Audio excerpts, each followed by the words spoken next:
A local family relieved their daughter is still alive days after swallowing water in their own pool.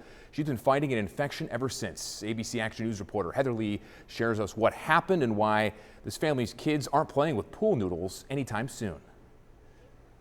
4-year-old Eliana Grace is safely at home. Were you scared?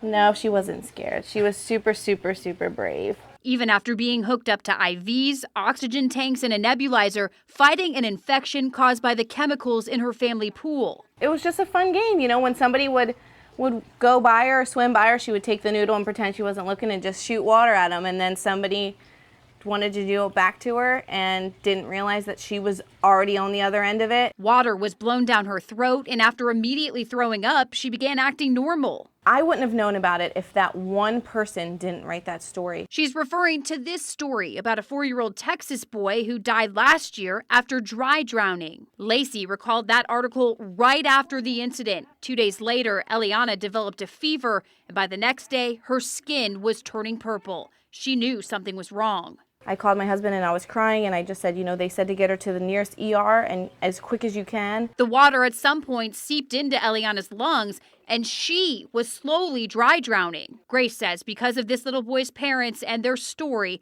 her daughter is alive. Being a mom is hard work, but, you know, I read every article I can, as much as I can about being a parent, just to be ready if something like this happens. She's encouraging other parents to do the same. In Sarasota, Heather Lee, ABC Action News.